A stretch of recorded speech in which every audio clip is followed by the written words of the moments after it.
Hello, everyone. A very good evening. Hope I'm audible and visible. Yeah. Okay, great. Thank you. So I hope everyone are doing great. Friday evening before weekend, and weekend is about to start. So yeah, today I welcome you all to one more session of Odin Talks. We have Mr. Gaffar Sharif to take the session this evening. All right. So without much delay, I would hand over the session to Mr. Gaffar. So yeah, please stay engaged, and if you have any queries, drop in your messages in the chat box so that I'd be helping you out. Yeah, thank you, and over to you, Mr. Gaffer. Yes, thank you. Thank you so much, Jayanti. And hello, everyone. A very good evening. How are you all? How has the week been? We're coming to the end of the week. A beautiful weekend awaiting all of you. And yes, all of you with the yays, thank you so much. So I see that many of you already know me here. And so for the ones who don't know, my name is Gaffar Sharif, and we are going to have an amazing session this evening. I guess it's going to be a perfect ending of this week so that you can start your beautiful weekend with full josh and a lot of understanding about a very important aspect of problem solving. A few of you could already have been a part of the session. That's okay. You're always welcome to be a part of the problem solving session that we've dealt earlier. And the ones who not, I would welcome you even more, because today is going to be a game-changing session for most of you. And somebody's asking, how am I? I'm doing well. Thank you so much for asking. Somebody's asking, have you done this session before? Yes, a few of you might have attended my problem-solving session with design thinking. And for the ones who've attended, I'm not going to say, you need not be here. You're always welcome to be a part of the sessions. The more we learn, the more we repeat. We've learned that in our learning how to learn too, that the more we repeat and practice, the more it's going to be implemented deep into our understanding. Okay, so welcome all of you. And today, let's jump into today's topic. Jayanti, can you give me the host access for sharing my screen? Yeah, sure, Gaffer. Just give me a minute.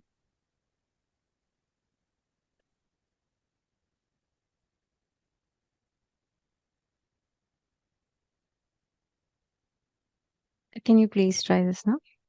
Yeah. All right. Thank you.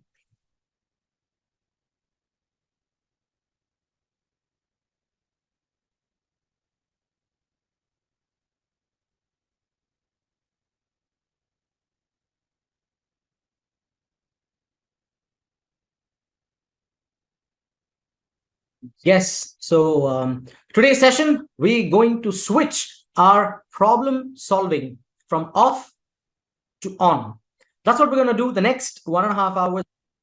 We're going to discuss something very much in deep about problem solving, that at the end of today's session, you might feel that you have a better ability to solve your problems than you are at this moment. Okay. I don't want to promise too much, but you are going to see the changes in your problem solving skills at the end of session yourself. Thank you, Shiv Prasad. Right. Okay. So I always love to start my session with a question, and please keep yourself as engaged as possible on the chat box. The next 2 hours, a lot of questions and a lot of interaction is going to be coming forward your way. So please go ahead and use the chat box to the maximum. And why I see that, talking on the chat box very important is because it should not be a one-way thing. It should be a two-way, a channel where we also, in fact, I talk to you, I ask you questions, and you also reply.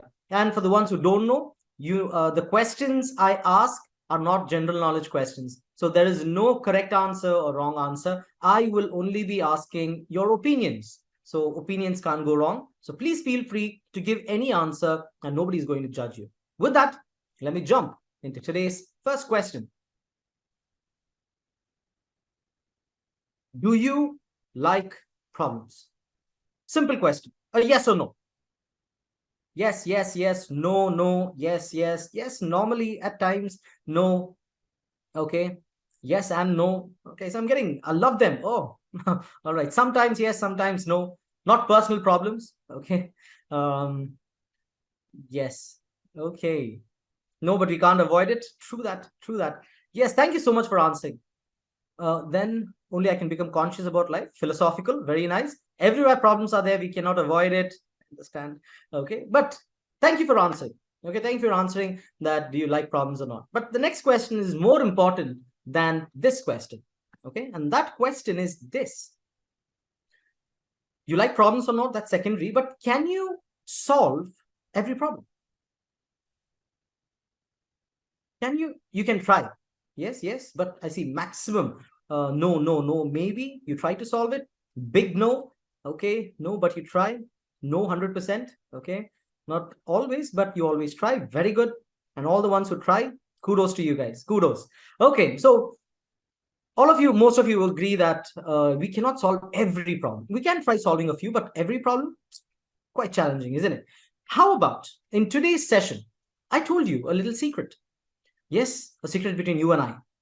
Yes, and you wouldn't believe if I told you like that GIF. Okay, so what is the secret I'm going to tell you is this. And let me tell you like a secret. I'm going to whisper it to you guys.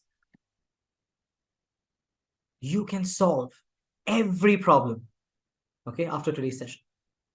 Would you like that? And just like Chandler, may his soul rest in peace, for the Friends fans, okay, really? You can solve any problem after today's session. Yes. Somebody's asking, is this a repeat session? Yes, for the ones, if you've already attended my problem solving, this is a repeat session. Just letting you know, disclaimer. All right. So can you solve every problem? My answer to this, at the end of today's session, if you implement all what we're going to discuss today, you can solve any problem. I mean, anything. I'm not talking about professional things. I'm not talking about personal. I'm not talking about financial. I'm talking about everything. You have a problem with your girlfriend, boyfriend? Yes. You have a problem with your boss? Yes. You have a problem with your neighbors? Yes. Any problem can be solved after today's session. Okay. And that is what we're going to discuss. I know I'm promising too much, but that's how much I have faith in the session we're going to see. Okay. All right. Now, let's take the word problem solving.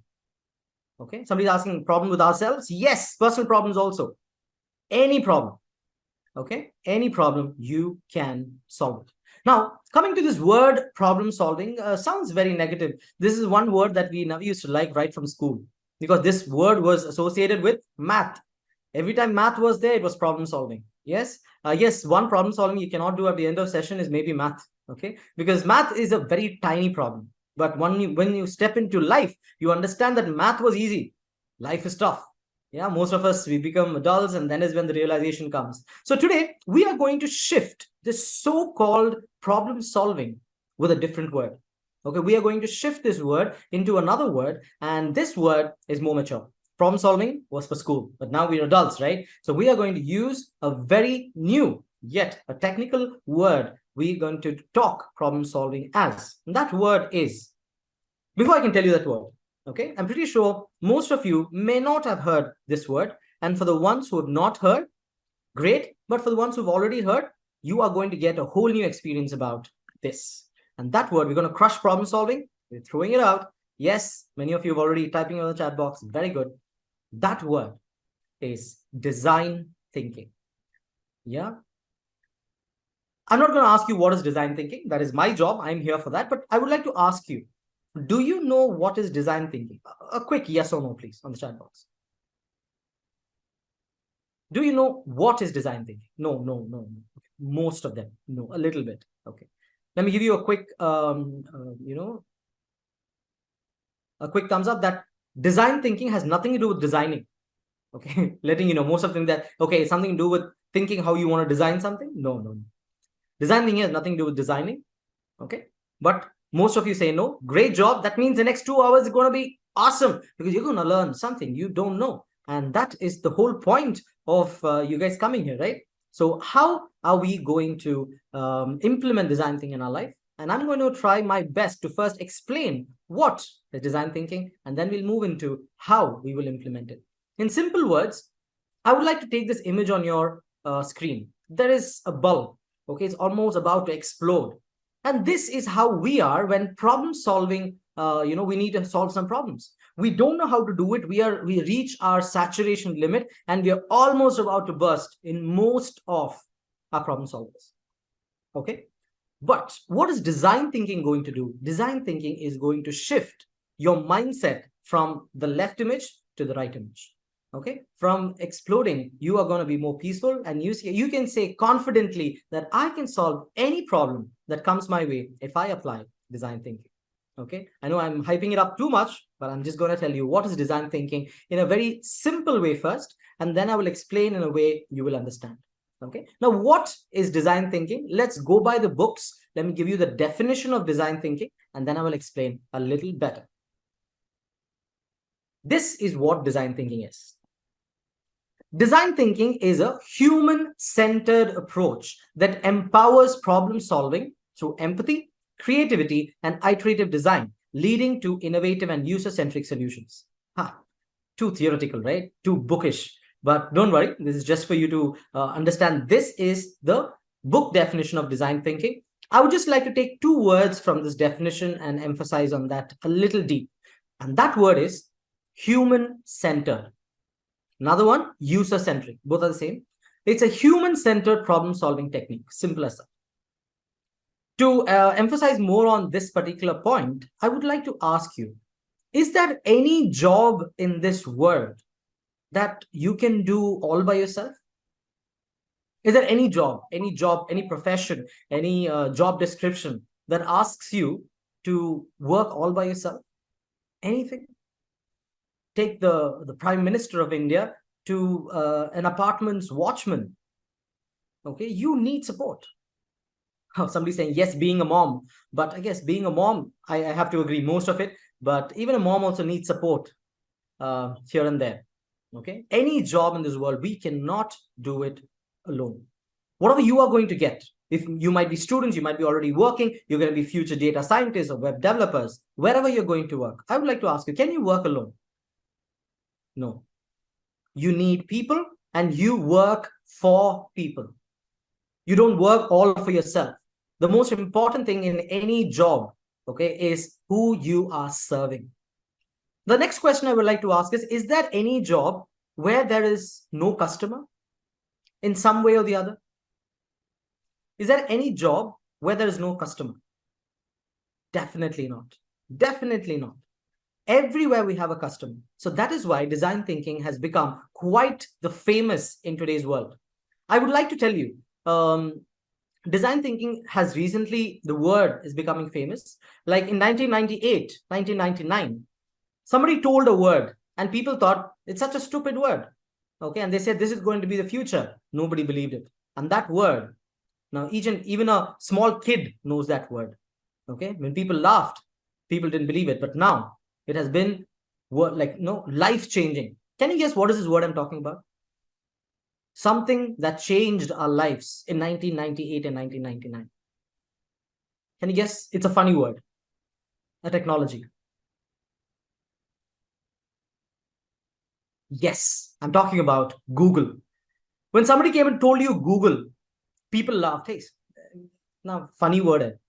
But later, now each and every one of us, we use Google for everything. Now, 1 year ago, another one, ChatGPT. Yes, it's changed the world. The same way I will tell you, design thinking is going to change the world very soon. There are so many companies, we'll be discussing about that. In your job description, if you can put that you have a design thinking brain, you can solve problems using design thinking, your resume is going to become even more, impressive for them. Design thinking is the most sought after skill in today's world. Many of us do not know that. Okay, and that is what design thinking is. Now I'm going to tell you what is design thinking in a very simple way. Okay, in a very simple layman terms, what is design thinking? Design thinking is nothing but a structured problem solving technique. Most of us, when I say problems, some problems there in life, a personal problem, financial problem, professional problem, what we do is we always jump to the solution. Do you agree that most of the times problem aa gaya to solution kya hai? Is that what we think of? We always think, how do I solve this? Okay, what is the solution?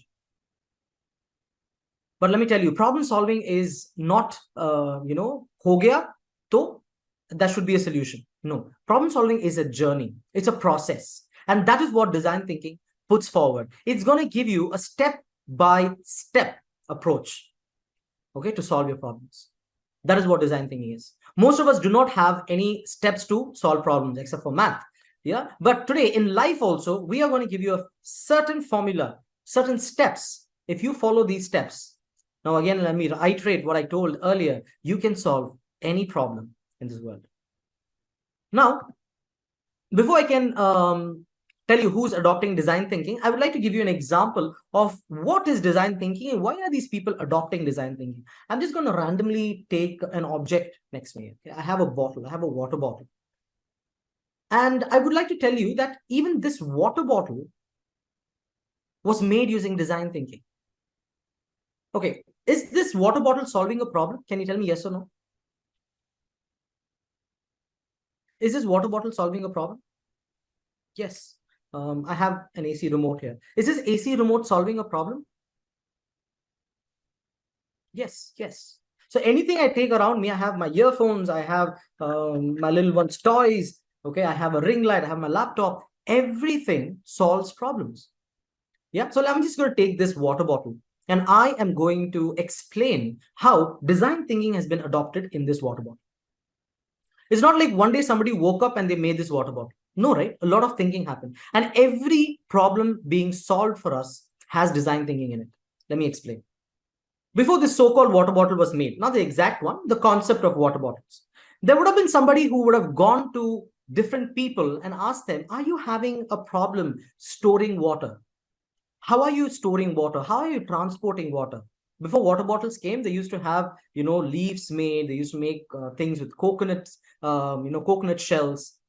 So many things they used to make. So consider there was one person who went, well, what is the challenge in storing and transporting water? He says the water gets evaporated, the water is not clean, the water is leaking. So I'm not able to, store or transport water.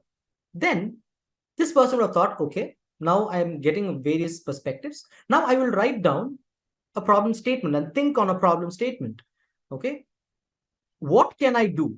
So people can store water and also transport water easily without leaking and without getting evaporated and without the water getting contaminated. What can I do about it? And based on this question, he would have come up with an idea. Let's take a material, okay? Say plastic, okay? There's something like plastic. I will mold it into this shape and then I will do it. Now tell me, the first time he tried making this, was he successful? The first time somebody tried making a bottle, were they successful? Absolutely not. He would have made it, okay, and he would have gone to the people and said, try this. And they say, this is not closing. This also is evaporating. And later he would say, oh, is it? Okay, then I need to make something to close it. And later he would have taken that and he would have made a lid. Even then there was some kind of faults were there, and then he would have made it even better. And with a lot of tries, prototyping and testing, later, after a lot of trying, he would have come up with this bottle. Do you agree that this is the evolution of a water bottle? Do you agree? These are the steps how a water bottle would have come into existence? Absolutely. Thank you. Might be, yes. Now what I'm trying to say is whatever I told you right now is nothing but design thinking. These steps, asking people about what are their challenges, writing what are you going to do about it, and then coming up with ideas, and then testing your ideas, prototyping your ideas, if they're working or not, after a lot of trial and error, finally coming to one solution that works.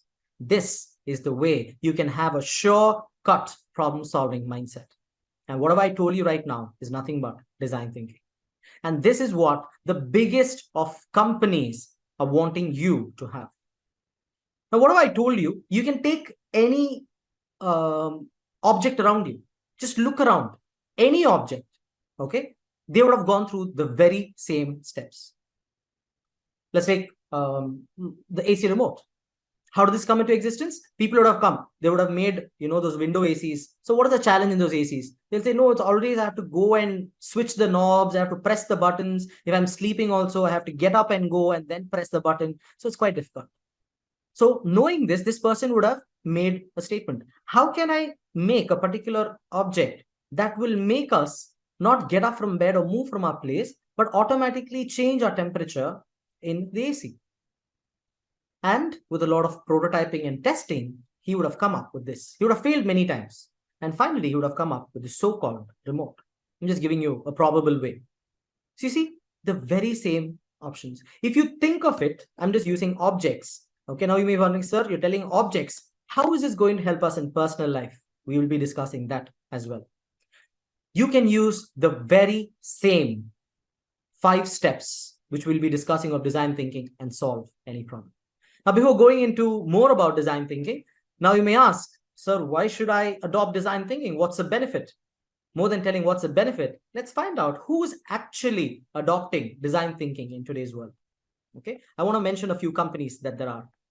What I'm showing you are a very few. These are the companies: 3M, Apple, SAP, Suncorp, Cirque du Soleil, Google, Boston Market, IBM, Philips, Toyota, Intuit, Citrix, Samsung, eBay, Me and You Health, Bank of America.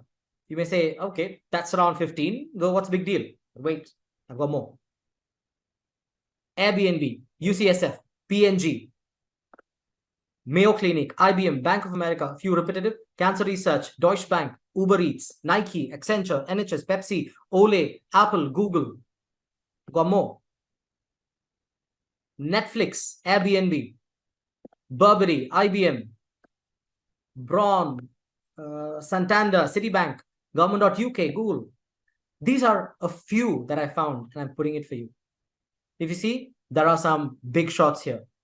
Google, Apple, Airbnb, Netflix, IBM, all of them have started to implement design thinking in their work life. Each and every problem that they're solving, they want it to be solved using design thinking because they know that it's going to be a shortcut, perfect solution. And they want you to also have it. So now that you guys are looking forward to getting your jobs, if you also say that you know how design thinking works, and if you can even tell that in your interview, maybe you have an upper hand on getting the job. Design thinking is going to rule the world very soon. It's time you grab onto it and learn more about it. Okay, so now that we saw a few companies that implement design thinking, let's talk about the evolution of design thinking. When did design thinking start? Now, I told you it's just a few years ago, the word was implemented. But let's see from when the so-called concept of design thinking came into existence. 4000 BC, feng shui and the importance of space was spoken about. 500 BC, the ancient Greeks and ergonomics were discussed. Early 1900s, Frederick Winslow Taylor, the quest for workplace efficiency. 1940s, Toyota and the value of human input. Slowly, the human-centric approach of problem solving is coming in. 1955, the art of designing for people came in. 1966, Walt Disney's quest for magical user experience comes in.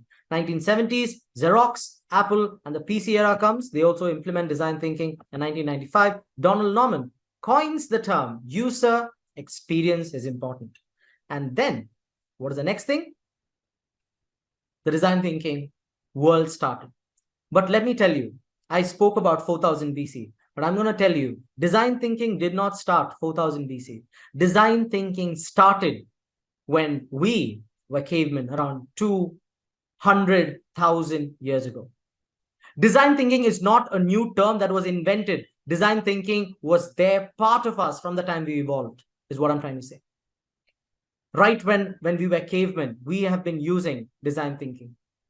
Consider we made an equipment to protect ourselves. Let's talk about an arrow. How do you think an arrow was made? People would have observed others when animals attacked. Maybe they threw stones earlier. But a stone is not effective. It's not killing. It might shoo away, but it's not killing. It's not getting our food. So they would have found out that thorns are poking our legs. They would have written it down. How do I make an object using a stone that is going to poke the animal and kill it? And based on that, they would have come up with wonderful ideas of sharpening a stone and, throwing it. That did not work. And then they would have taken even more sharper stone, attached it to a stick. And then they took that stick and they threw it. That also didn't go. Then they would have made a bow, an arrow, something elastic. Over years of testing and prototyping, they would have arrived at the bow and the arrow. It did not just happen overnight. Whatever happened there also was design thinking. The very same process of problem solving. Okay, so why am I emphasizing giving you so many examples is because what I'm giving you is just a few, but everything after today's session, okay, I want you to ponder over this. Anything and everything around us is made using design thinking, whether consciously or subconsciously or unconsciously. Okay, design thinking is everywhere. Okay, so now human evolution. So from apes, we started standing up, and Homo erectus, then the Neanderthals, then we are Homo sapiens. Now we are even more advanced. Okay, all of this is a problem-solving technique, and that is design thinking. Somebody asking, what is today's agenda? Today's agenda is problem-solving, my friend. You're going to make sure that you are going to solve any problem in your life at the end of today's session. Okay, now I'm going to give you a few examples of how design thinking has been implemented and changed many things in our life. Let's talk about our lifestyle. Okay, if you see the image on your screen, there's a man with arrows trying to attack, a few men trying to attack a mammoth. From there, are we still hunting animals for food? Not really, right? What are we doing right now? How design thinking has helped us change is now we have supermarkets. Everything is packed, cleaned, cut, and kept. All I need to do is go pick it up, go cook at home. Or there are many things even cooked. Okay, this is how design thinking has changed our life. Earlier, we made fire using stones, and now all we need is a click, and we have fire from a lighter.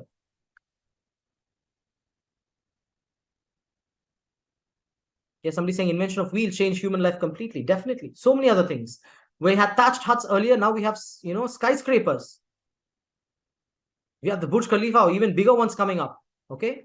How our lifestyle has changed. Design thinking is the reason. Transportation. From lifestyle, we're coming in transportation.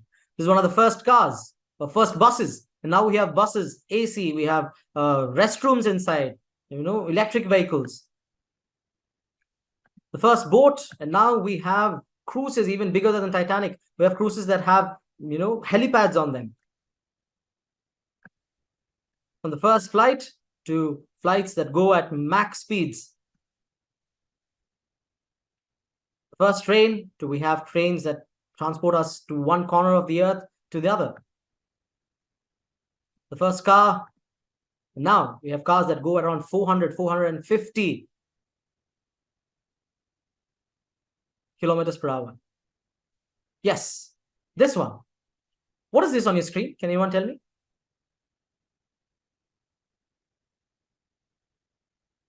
Bullet train, absolutely. Can you tell me how fast is this train?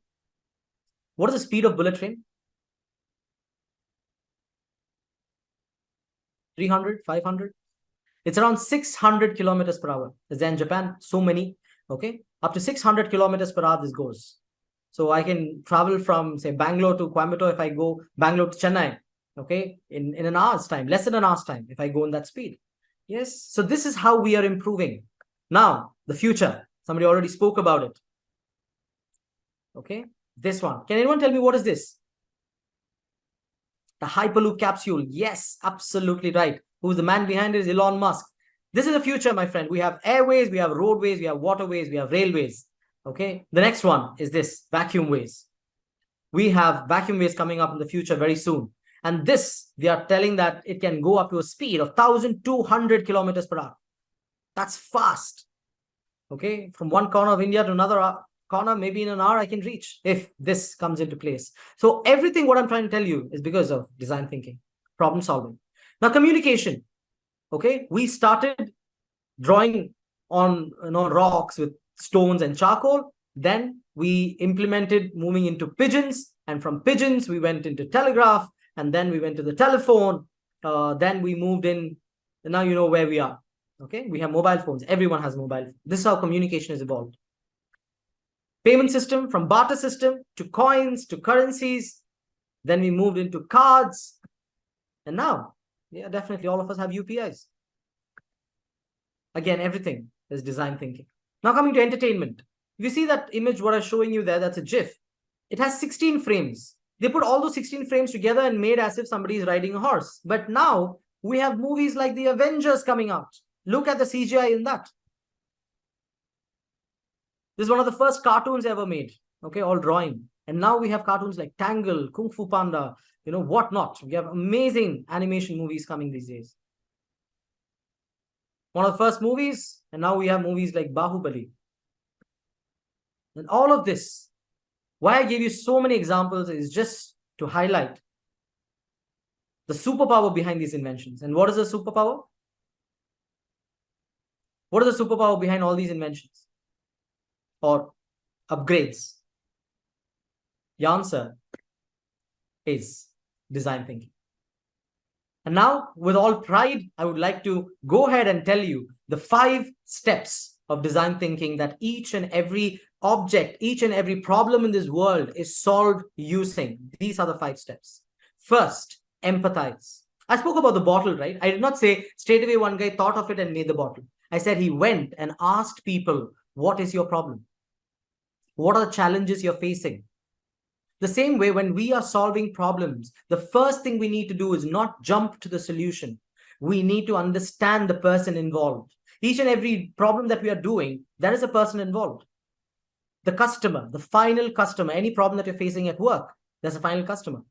Any problem that you're facing at home, there's a final customer. It could be a mom, it could be a dad, it could be your wife, husband.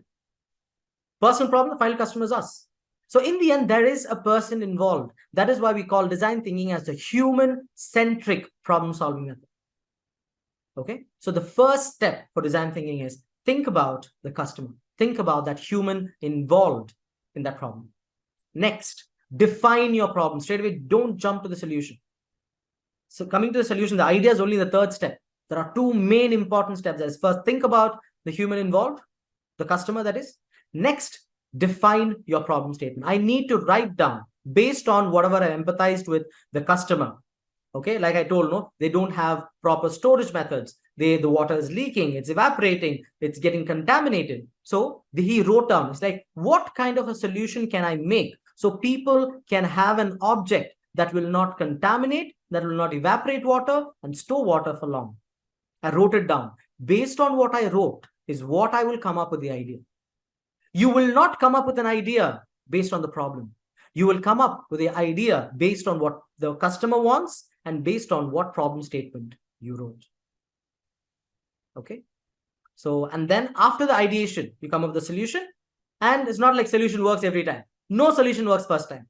Then what I do is I prototype it. I test it multiple times over and over again until I've reached a final solution.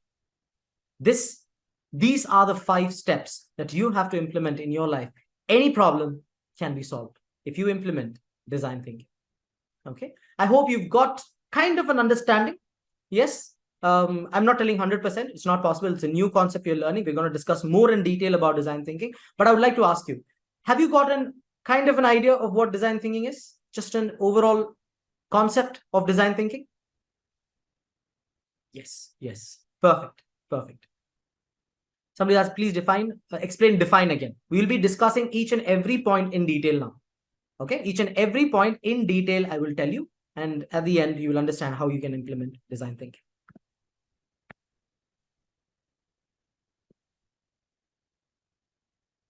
Now, where can design thinking be applied? DT. Where can DT be applied? Let me give you a few places.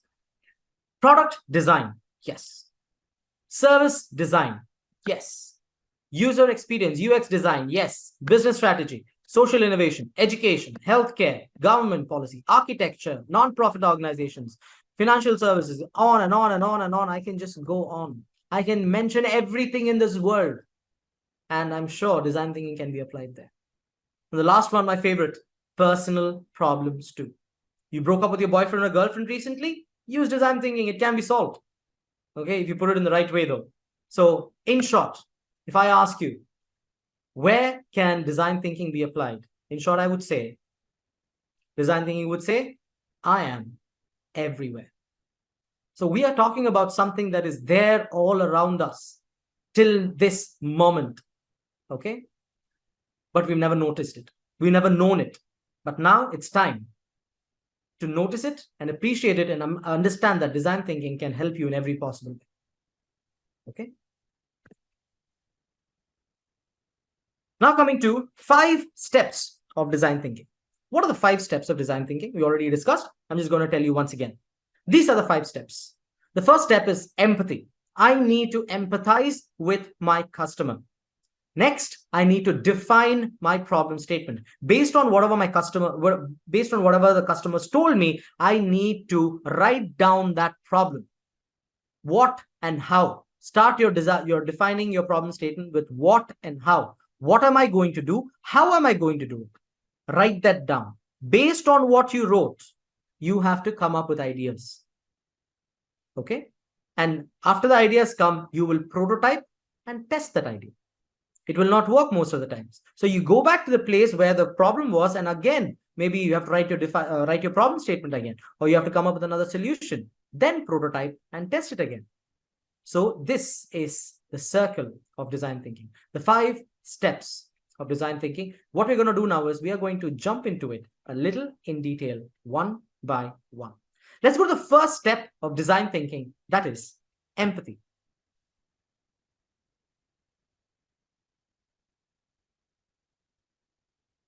Can anyone tell me in one line what is empathy? Whatever you understand. Can you tell me what is empathy?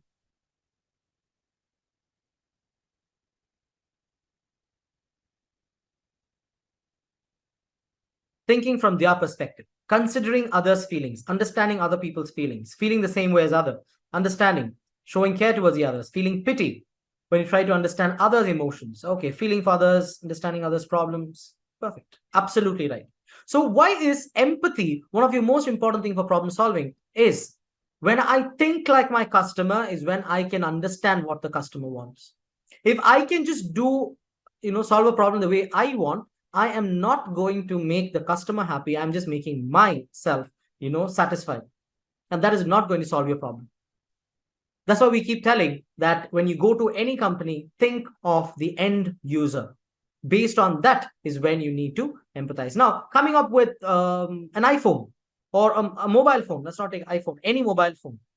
All of us have a mobile phone. Every person, every company, be it Apple or Samsung or Xiaomi, whoever it is, they would have thought about you. Whatever phone you have right now, whether you're an Apple user or an Android user, whatever it is, that phone in your hand, that maker, that designer thought about you before he made that phone. He empathized with you.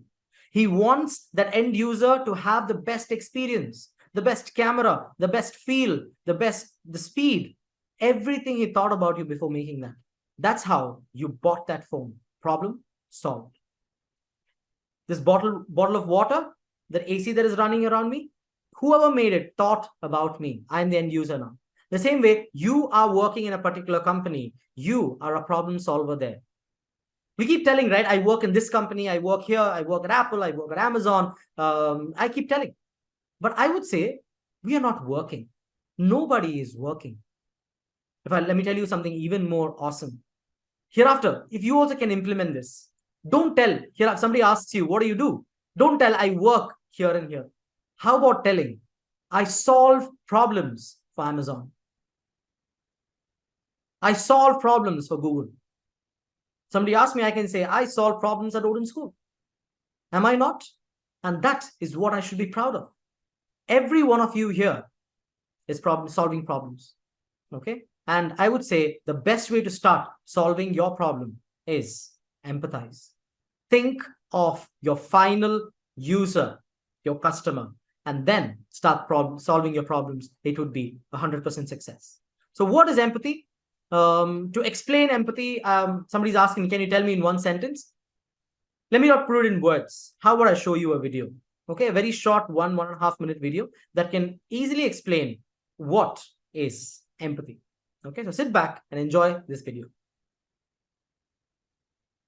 Somebody's empathy is the ability to understand and share feelings, perspectives, and experiences of another person. Absolutely right. Absolutely right.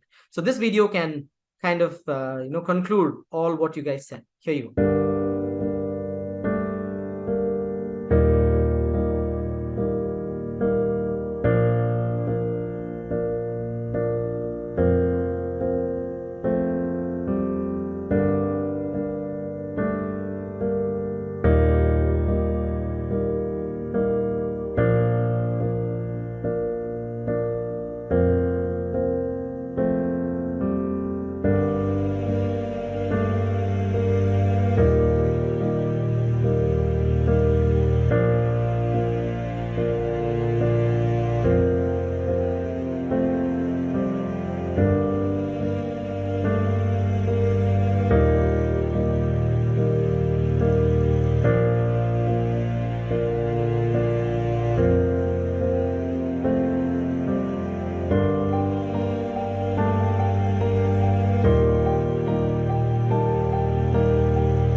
Did you understand what is empathy now? When you do it yourself is when you will understand what the others want. The same way, when you are working, wherever you're going to work, you're going to solve a lot of problems. Think of your end user. When you think of your end user and solve that particular problem, it is going to be definitely a better solution than thinking, what should I do? Okay, so never jump to a solution straight away for any problem. Okay, so solution comes only in third step. So we have two important steps before that. So now that you understood what empathy is, let's talk a little more about empathy. This is what we do. Okay, when somebody is fallen into a pit, there will be people around you. Just an example, not literally falling into a pit. When somebody is in a problem, others will come and tell, oh no, you are stuck. I am so sad that, no, 1 second. I'm so sad that you have fallen. Another one will come and say, oh, ayo, you have trapped over there. Now, is this empathy? Is this empathy?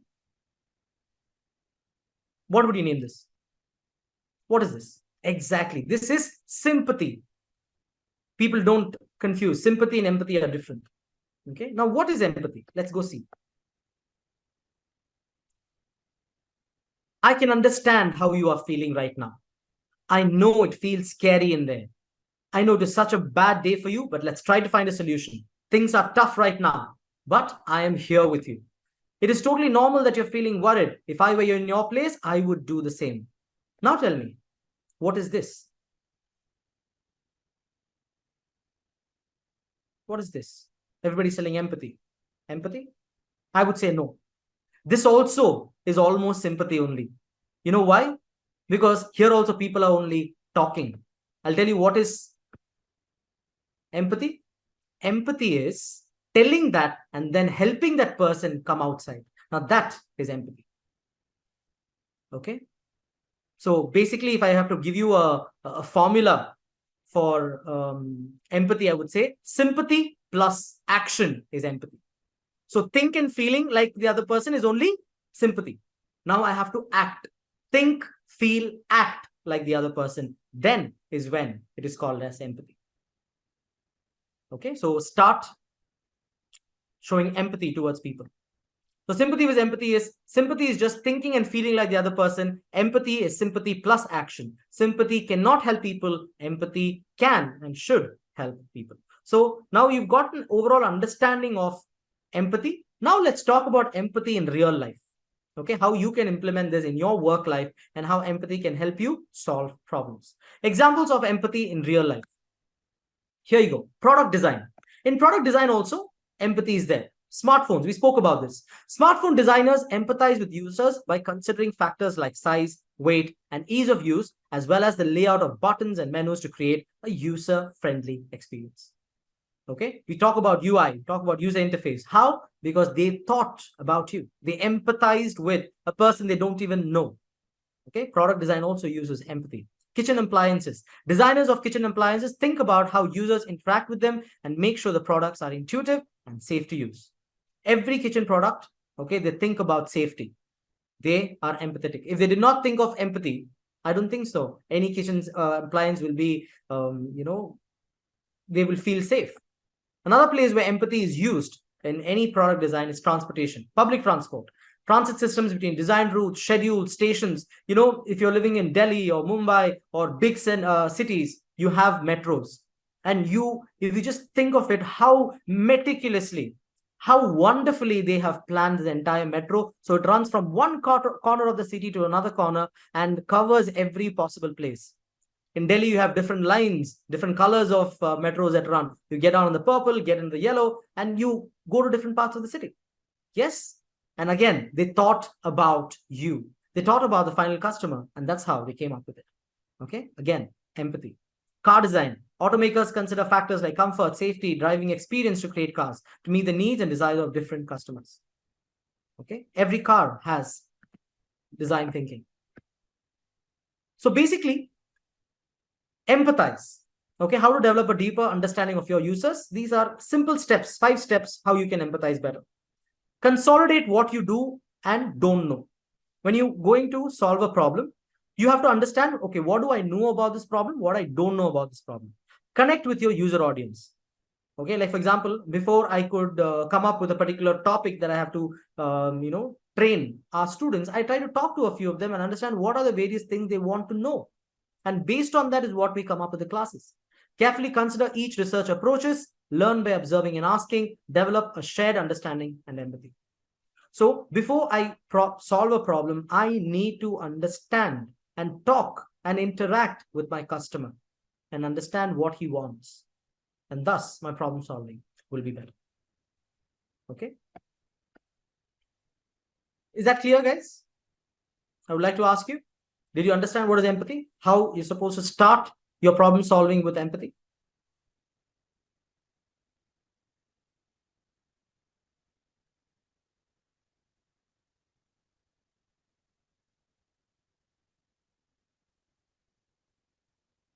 Yes, yes. Thank you. Thank you.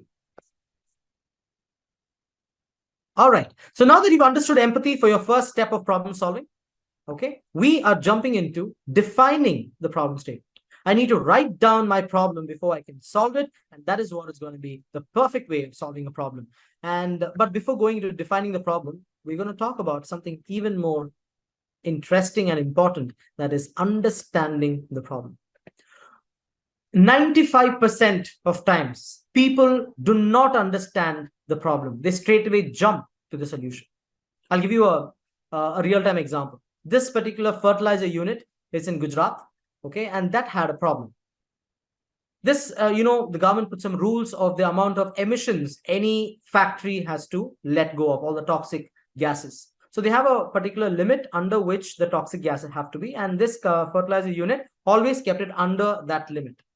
One day there was a huge alarm and they went and checked that limit. The limit went way beyond its actual limit. And immediately they did not shut down the unit because, it's going to make them lose a lot of money. They diverted the exhaust of the chimneys and they started collecting that in cylinders and they transported it outside the city. There were like 100 cylinders every day collecting these, the emissions, and they'll take it outside the city and they kept transporting this. And this continuously happened for over 2 months. And these 2 months, you know what? They spent somewhere around 20 to 30 crores just because they did not know where the problem started. And then they called a design thinking team and they wanted them to analyze this problem. The design thinking team asked them to shut down the entire plant for 5 minutes. They shut it down. They quickly went around, looked around, and before the exhaust getting into the chimney, there was a pipe that was corroded. They removed that pipe. They fixed another pipe. Okay. And that costed them 60,000 rupees. And you know what? All their emissions were completely back under limit. So this is what understanding the problem is. Many a times in our life also, what we do is, problem ho gaya, solution kya hai? We don't even know if that solution will work. Okay. What we keep looking at is, okay, I've got a solution. Ho gaya bas. Okay. In IT, we say, no, chal raha hai to haath mat lagao. That's what most of our problem solving is. If it's working, don't touch it. But that's not how actually in life we need to do. We need to make sure that we have a clear-cut solution. Many of times we use jugaad, okay, and think that problem solving. Jugaad is not problem solving, my friend. Okay, it might be a very innovative way to do it, but jugaad is never going to help us. We need to understand where is the root cause of my problem. If I understand the root cause of my problem, understanding and defining the problem becomes even more easy. Okay.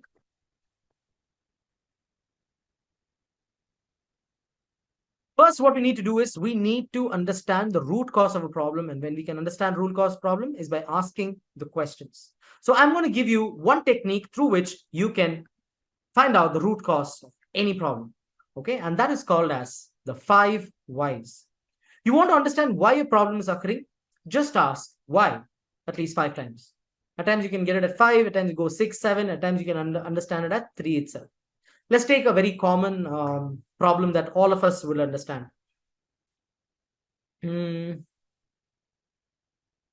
Traffic in India, a very common problem, right? So let's take this problem. Okay, everybody would understand traffic in India. And let's ask, why is there traffic in India? Why is there so much of traffic in India? Can I have some answers? short lanes, okay, a lot of vehicles, okay, roads are destroyed, no wide, less regulation, very good. Okay, road conditions, somebody's telling population. Now I can't ask why is there so much population because we have to ask why again. So now if I ask why population, so the direction will go in different way. But now we'll talk about, I'm going to take most of the answers. The road condition is not good. So why is road condition not good? Why is road conditions not good? The answer is yes. Somebody is telling low quality materials used. Okay, low quality materials used. Now my question is, why is low quality materials used? Yes, not enough funds. Now the next question, why there are no enough funds? Misuse of money. Why misuse of money? The fifth question, we got the answer, corruption, corruption, corruption. You see, we came to the final root cause. Why is there so much of traffic in India? One root cause is because of corruption. Any problem, I can just keep asking why, and I'll come to my final thing. Why is Indian Railways food so bad? Same thing, we can say we're not having enough cooks. No, well, professional cooks available. Why there are no professional cooks available? Are there no cooks available? No. Because, very less salary is there. Why less salary is there? No funds. Why less funds? Again, come to corruption. Like this, when you ask why for various problems in our life, automatically you will come to one final root cause. And that root cause on which is when you have to understand what solution do I bring in. Okay, so I hope you understood. I gave you examples of 5 whys, root cause example. Now let's talk about work. In work, how can I apply the 5 whys? The problem is, I'm just taking a random problem. The team missed the deadline for running executive reports. Okay, you have a team and that team forgot to run the executive reports. Now, let's ask why. Why did the team miss the deadline? No one was on site to run the reports. That is one answer. Now, let's ask why. Why was no one there on site to run the reports? The person who regularly runs reports was on vacation. So, no one was on site to do the job. Next question, why was no one on there? No, when he was not there, why was nobody else there? The answer is no backup in place for that activity. Why no backup in that place for that activity? No one is identified as a backup to run the reports. So why did I miss the deadline? Is because I have short staff. I have not recruited a backup to run the reports. Thus, my deadline has not been matched. So now I've understood where my root cause is. Based on the root cause, I will write my problem statement.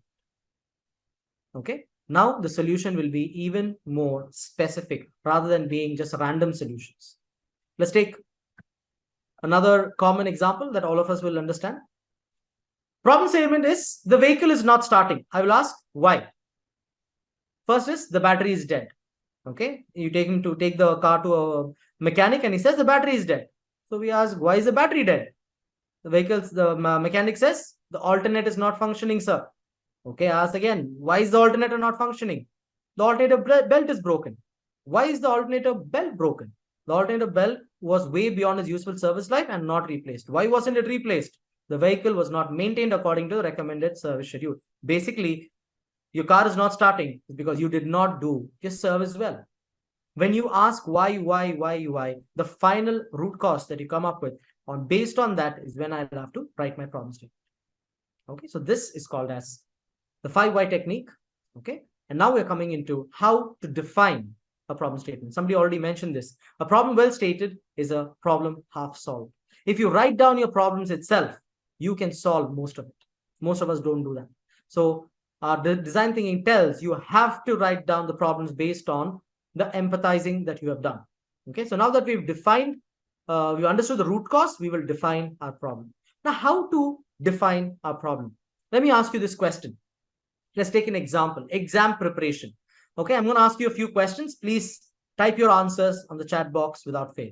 Let's take the example of exam preparation. Your question is this. How will you prepare if you want to just pass the exam? Please, I want your answers. Okay. Sir, I just want to pass the exam. So how will you prepare? One night. Okay. Read last minute, important topics only. Okay. Okay. 11th hour preparation, question bank, previous year question. Okay. Next question. How do I prepare to get 75% in the exam?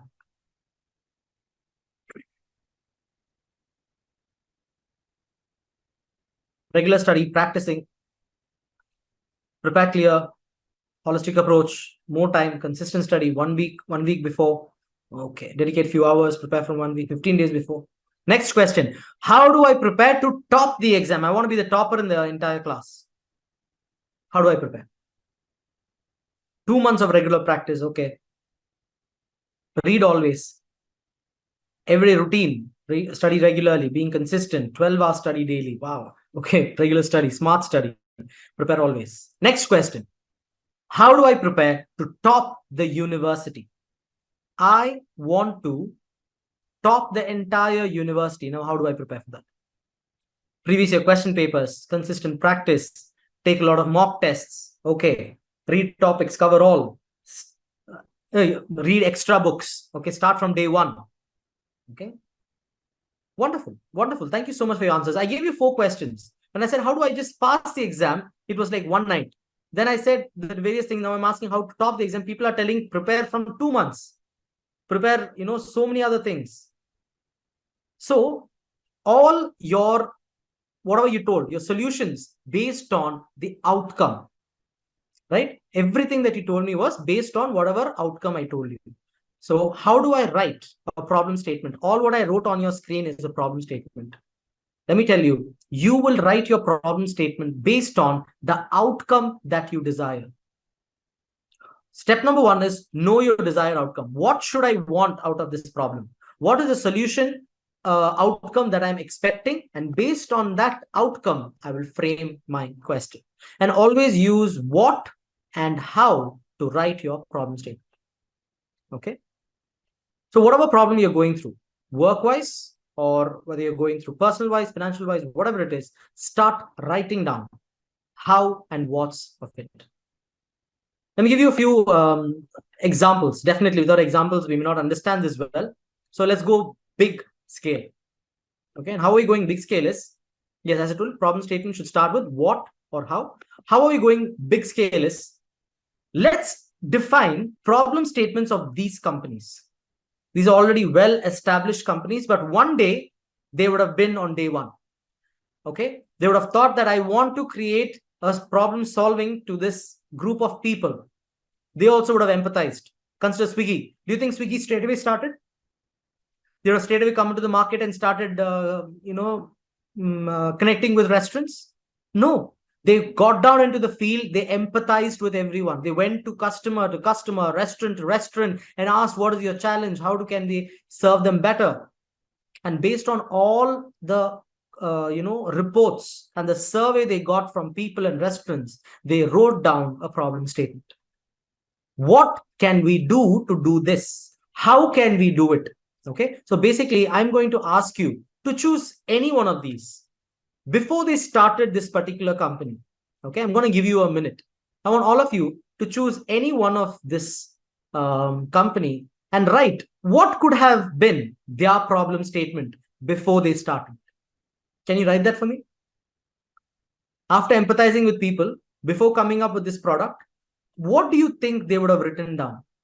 Okay, again, I'm telling you, start your sentence with what or how. Choose anyone and just want you to write. I'm going to give you a minute. Okay, write down what could their problem statement have been.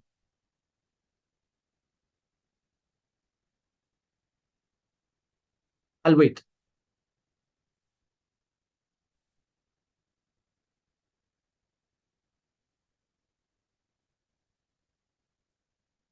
Uber. Okay. So it's like, what do you want to eat? It's like a waiter. Uber, is there any facility in my location? Okay. Very good, Srilalita. How fast our services can be delivered? Swiggy, how to service people in fast and have cost-effective delivery? Very good. How can people commute in cabs from one location to another and book cab that within minutes? Uber. Very good. Very nice. How to search your desired location manually? Google Map. Very good.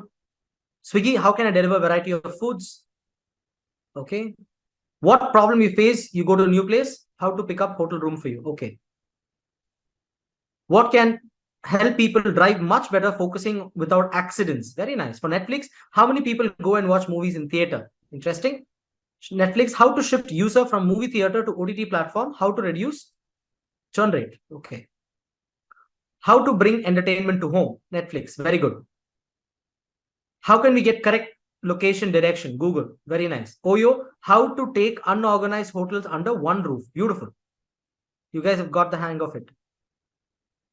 What are the main cities to cover? Oyo. How to skip uncensored scenes in movies when watching kids automatically? Very nice. How to book easy stay Oyo anywhere? How can we accurately get Google Map locations to roads and nearby things? Okay. Netflix, how can to make movie easily available to customers according to their taste? Very nice. How can we watch movies without going to theater? Okay. How can many people watch movies without going to theaters? Okay. How to understand customer taste? Beautiful. You guys are awesome. You've understood what is a problem statement. So before we come up with the problems, you need to write a problem statement. And based on that is where the solution is derived from. So let's go ahead and see. All your answers are absolutely right, but I'm going to show you the actual problem statements of each of these companies.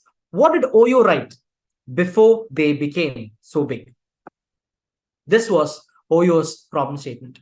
How might we make affordable, standardized accommodations easily accessible for budget-conscious travelers while ensuring quality and reliability across a wide range of locations? Swiggy. This was the problem statement of Swiggy. How might we provide a convenient and efficient food delivery solution that overcomes the limitations of traditional restaurant delivery, ensuring a seamless experience for customers and enabling a wider choice of restaurants? Uber. How might we revolutionize the traditional transportation industry by creating a seamless, reliable, and on-demand ride-hailing service that connects passengers with available drivers through a user-friendly mobile application? Netflix. How might we disrupt the traditional video rental industry by providing a convenient on-demand streaming platform that offers a vast selection of movies and TV shows, eliminating the need for physical rentals and late fees? For the ones who don't know, Netflix, before coming to the OTT platform, they were actually doing video cassettes and CDs for rent. Google Maps, the last one. How might we create a comprehensive and user-friendly digital mapping solution provides accurate and up-to-date information about locations, directions, and points of interest, enabling users to navigate and explore the world with ease? So now, do you understand what is a problem statement?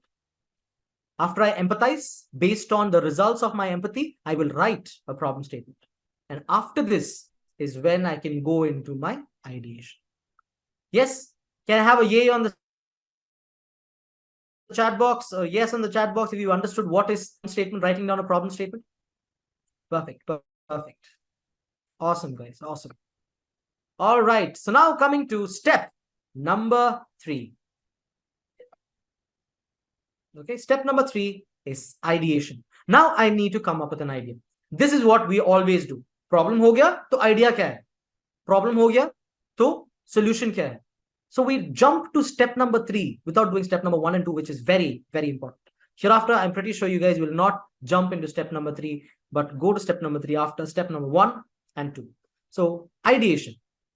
Okay, ideation is basically coming up with ideas. Say, sir, ये तो हमें आता है. We know this. Problem होना है तो ideas लगाना है ना. So I would say, I'm going to give you some tips how you can come up with ideas even more better. Okay. So let's have a quick activity. Yeah, it's been an hour. We're talking too many things. Can I give you a small breather? I'll make you think for a while. You'd like an activity? Perfect. Thank you for the yes. Okay, the activity is this. Okay, consider you guys are in Africa. Okay, and there is a lot of poaching practices going on, hunting, and a lot of elephants and rhinoceros are dying. So you are the forest officer in Africa. In that forest, you are the forest officer. So this is your task. Imagine you're the forest officer You need to think and come up with ideas to eliminate the problem of smugglers completely. Okay, so this is the task for you.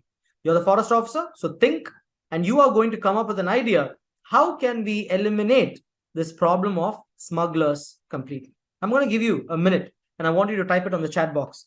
Okay, how are you going to overcome this problem? Let me see what answers I get. How are you going to, stop smugglers? Okay, checkpoints. All right. Anything else? Tag animals like they're doing now. Okay, installing CCTV cameras, tagging animals. Okay, tagging animals, still they'll kill, take out the necessary the tusks and go. Engage more foes. You want to catch the smugglers. Strict rules to enter into forest. Strict punishments. Okay, energy. Engage more force. Hidden camera. CCTV. Okay. Put big fence around the forest. Patrolling. Add the drones. Okay. Checkposts. Spies. Dogs. Constant surveillance. Provide them good legal employment opportunities and educate them. Interesting. Use fence, secure the boundaries, keep tight checks, wearing them, create empathy among public.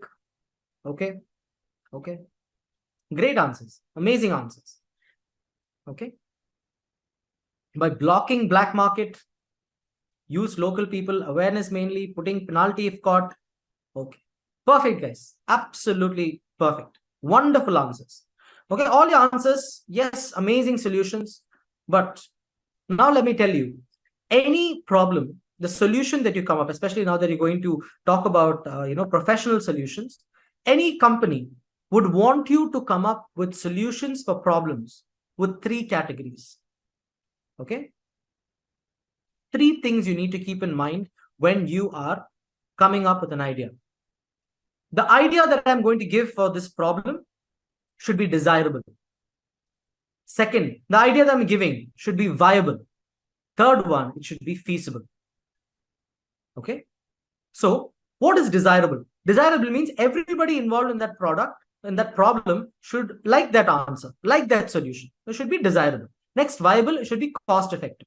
I need to make sure that the resources I use, the cost that I'm using for that particular problem, the solution should not be too much. Third one, feasible means it should be practical. So somebody told me that you'll put a fence around the entire forest. Do you know how big an African forest is? It's huge. Now tell me, is it practical to put a fence around the forest? Is that going to stop smugglers from coming in? No. Okay. Now people are telling, put CCTV cameras. Such acres, hundreds and hundreds of acres of the forest. Is it possible to put CCTV cameras everywhere? And how much cost it would be? Now drones, how many drones will keep flying? Okay, so much. Now I'm not telling it's a bad idea. Definitely you can do it, but it's going to become costly. Now coming to desirable. Now people said no. Somebody said we'll put tribals from the nearby villages and we'll put ask them to come and take care of the forest. But they should be interested. Would they like it? No. Somebody says give too much of punishment for people who smuggle. There is punishment even now, but still people are doing it. Okay, so our ideas should be desirable too. You're saying, engage more force. If I bring the entire military and make them stand also, it will be too less. And they wouldn't want to come and just stand there for a few people coming once in a while and doing it. Okay, so any problem that I need to come up with should be desirable, should be viable, and should be feasible. Everybody should like it, should be cost effective, and should be practical. So let me tell you what solution the African government came up with. This is one of the best solutions that you can ever think of. Very simple. What happens is when you think of ideas, we start thinking big. Okay? You say, no, make it big. No. At times we need to think as simple as possible. Okay, I should not use a lot of money. I should not use a lot of resources. I should make it practical, desirable. Everybody should like it. Keep it simple. You know what was a simple idea they came? They said, we know a lot of people who are good with animals. Okay, not hunters, but there are people who are good with animals. Using them, you know what they did? They went and painted every elephant's tusk and rhino's horn with a paint. Okay, it doesn't look like, it will be in pink in color, doesn't mean that the tusk will look pink color. No. It's an ink. Okay, like in our 2000 rupee note, that's pink color, no? Almost like that. It's a dye. They will go and they just paint a little on the tusk and little on the rhino's horns. That will go inside the small cracks and deposit inside. And consider if a smuggler kills that elephant and takes out this tusk and goes and gives it to the black market. The black market will say, this is useless. Like voters ink, yes. They'll say this is useless. If that ink goes inside, that particular rhino's horn or that tusk becomes useless. So what they did is they reduced the entire demand of the tusks and rhino's horns in the black market. Thus, the smugglers started reducing, and the killing also reduced. Now tell me, this idea, is it desirable? Did everybody like it? Is it cheap? Is it practical? Yes. Thus, the idea came into life. Okay. I'll give you one more such incident. In Japan, a few years back, there was a huge electricity shortage. Okay, people from different parts of the country came into a building, and the prime minister, all the ministers, everybody is sitting, breaking their heads. How do we reduce our power consumption? Now consider, I want you to, somebody's asking, but won't that affect rhino skin? No. It's completely fine. Nothing will happen to the animals. Okay. Now take this Japanese power consumption problem. Okay. It's a small country, but they were using a lot of power. If you were asked, give us a solution for reducing our power consumption, what kind of ideas would you give? LED light, okay. Use bicycles, automatic control systems, solar panels. Keep in mind, desirable, viable, feasible. Desirable, cost-effective, and practical. Okay, solar, wind power. Okay, establishing solar, EV vehicles, wave energy, solar roofs, sensor lights. Okay, very nice. Nuclear power. But the question is, in Japan, there was a huge power consumption problem. A lot of power is getting consumed. So they need to bring down their power consumption.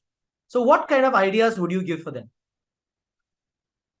Consuming less, go green awareness, solar with LED. Okay, very nice. Good EV vehicles. Great. Good answers. Now, you'll be surprised with the answer they came up with. Now you're telling, start using EV vehicles, start replace everything with LED lights. Now already they've invested so much with normal lights. Now, would they really like it to change everything back to LED? It's a lot of headache, no? Desirable? I don't know.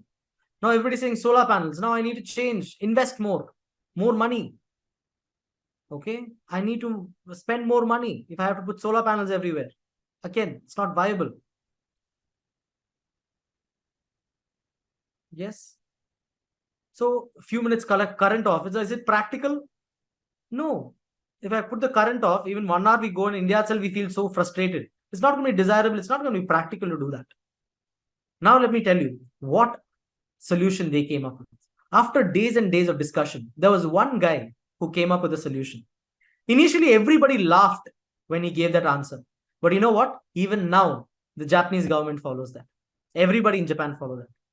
So Japanese, the entire people, IT, a lot of IT people there, big buildings, everybody wear, coat suit, they go AC every time, that kind of lifestyle.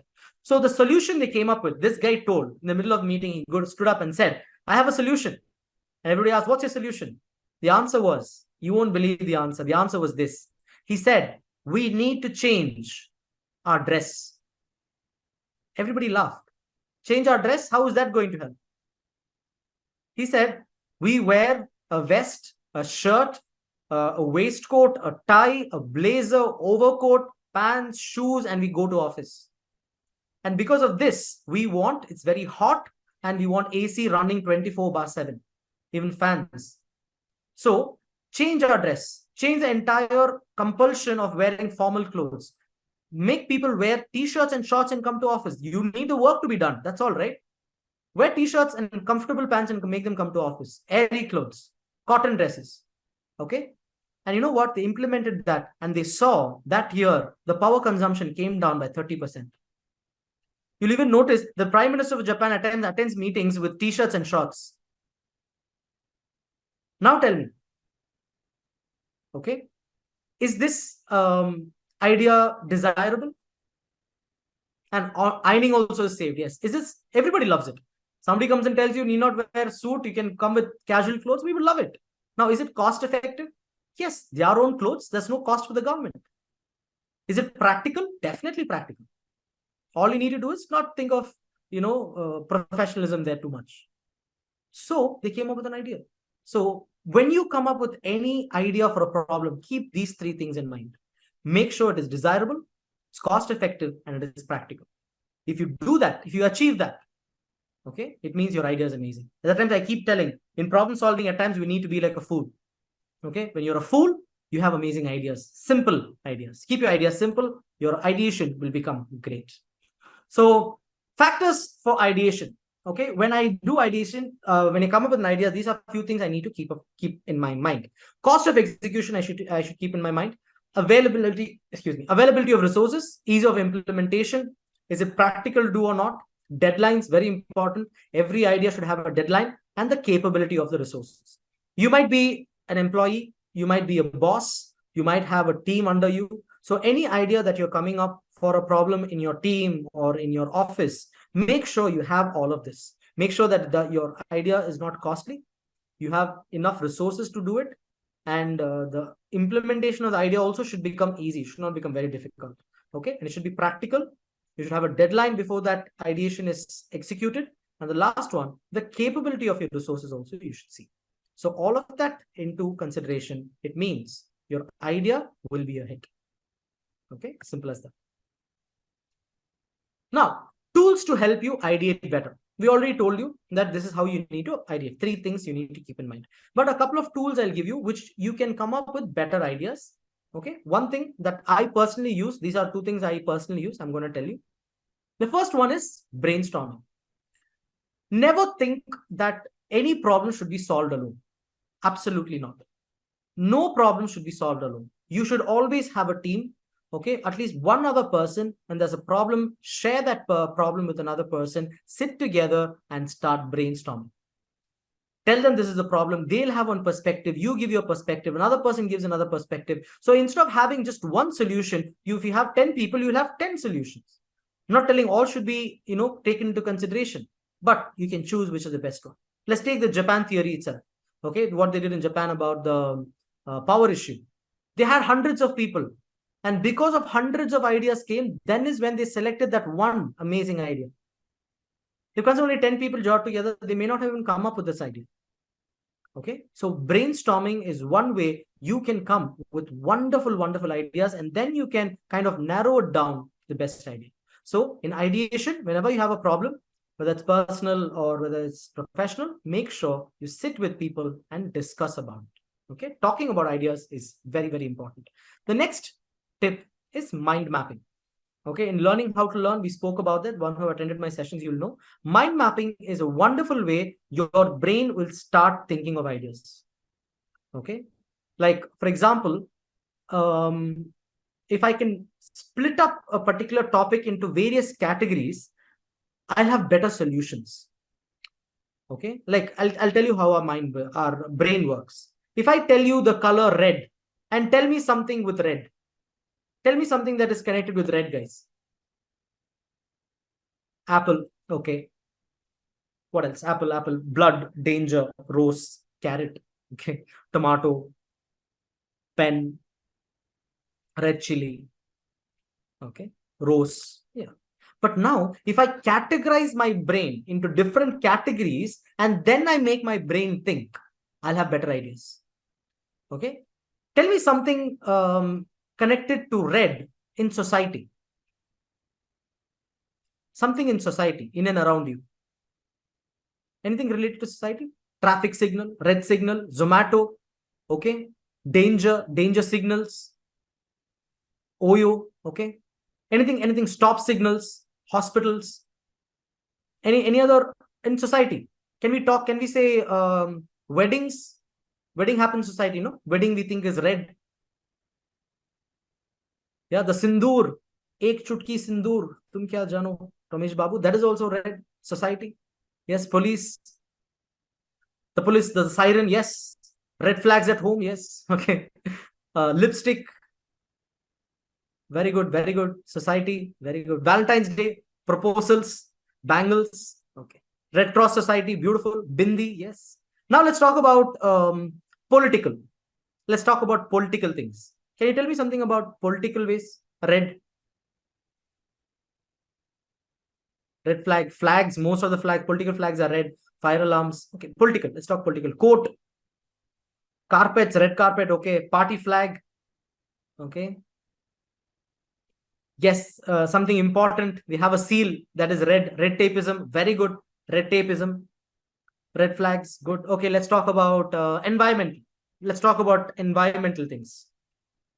Red wine. Okay. Flowers. Fire. Volcano. Oh, very good. Redwood. Yes. Birds. Red velvet cake. Okay. Let's talk about legal things. Anything legal?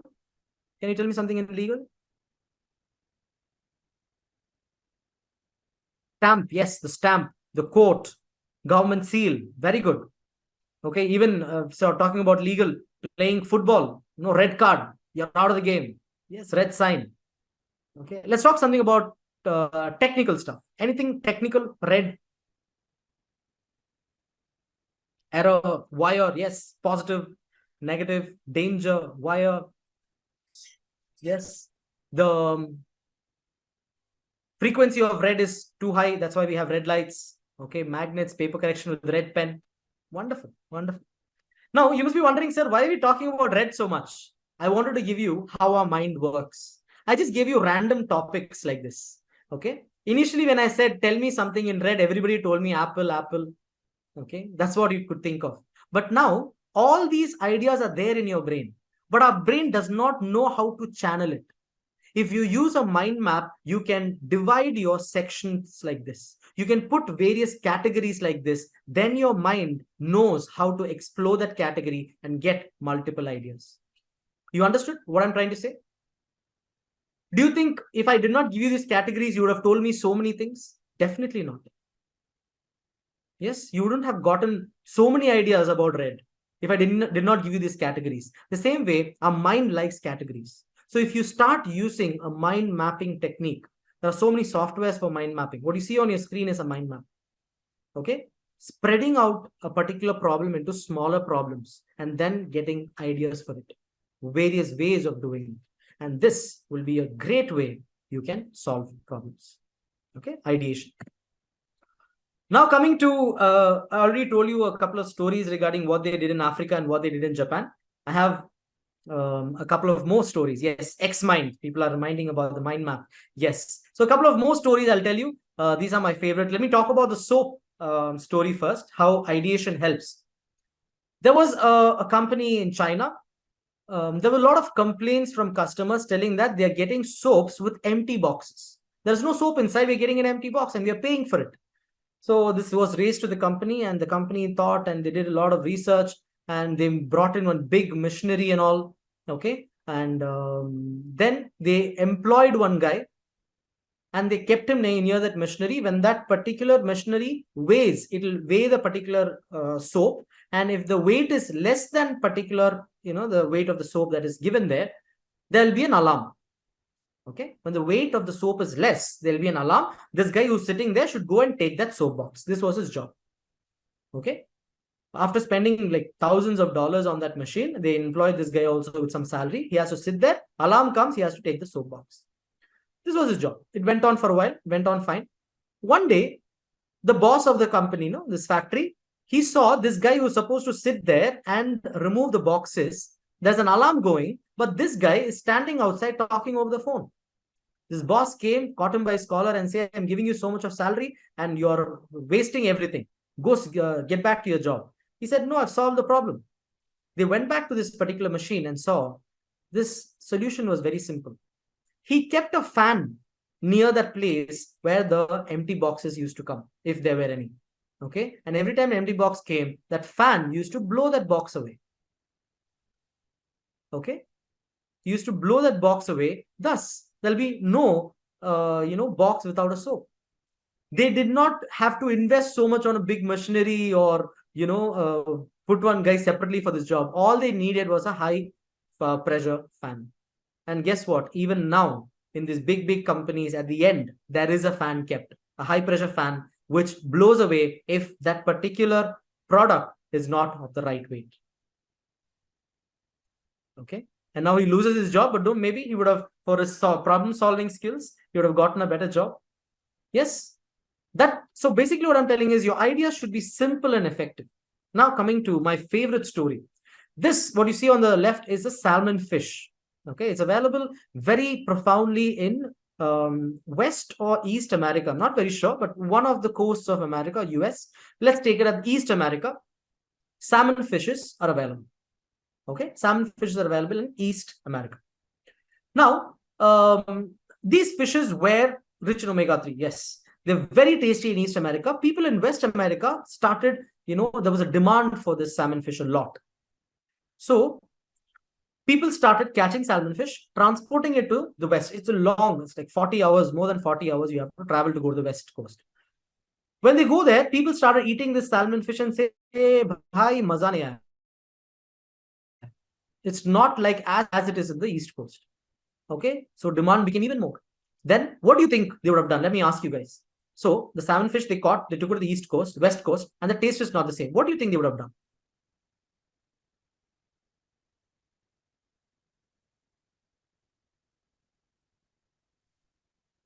What do you think they would have done? They use sharks. Okay. Took live fishes there. Very interesting. Fish farming, but fish farming also tastes, not as good as it is. Preservatives, breeding. Okay. So what they did, I take one of the answers. They took live fish. They took a huge tanker, filled seawater. They caught salmon live and they put it inside. So live fish they transported. Even in that, when they reached, they took it and ate it and said, "Nay, the taste is not the same," because few fish died on the way itself because it was dark and no much of movement. And guess what they did? This is the best idea I really like. They caught salmon fish live, put it inside the tank, okay, huge tanks, and along with that, they put a few catfishes inside. Catfish and salmon fish are kind of enemies. They don't eat each other, but they keep chasing each other. So the entire 40-hour journey, these catfishes went inside and they were going on chasing the salmon fish throughout. Okay. And when they reached, the salmon fish were fully active. When they caught it and they ate it, the taste was exactly the same. So instead of thinking big, at times the ideas, the simple ideas will be the most effective ones. So what I'm trying to say is when you start doing problem solving, start thinking simple. Okay. So an idea has four main legs, my friend. If without this, an idea cannot come into life. The first thing is you need resources. For idea to come to life, you need the right resources. You need to put in your hard work. And the most important, you need to take risk and take the action. And all four of them put together, an idea comes to life. So in your office also, you might have a lot of problems. Okay, start applying some simple ideas and solve it. Let me ask you, what is the value of an idea? There's an idea in your head right now. Okay, I want to do a podcast. I want to start a YouTube channel. Yes, what is the value of that idea?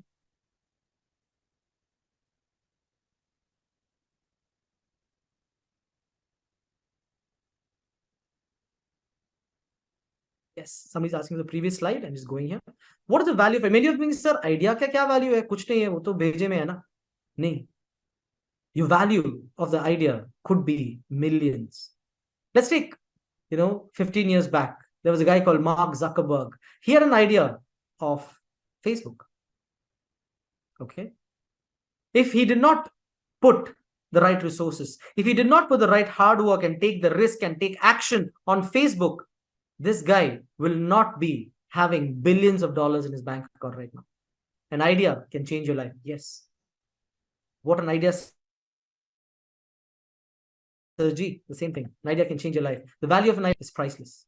So if you have an idea today, work on it. Many of us stop with a YouTube. We don't do it. So let me tell you, today is a day. Put some value on your idea.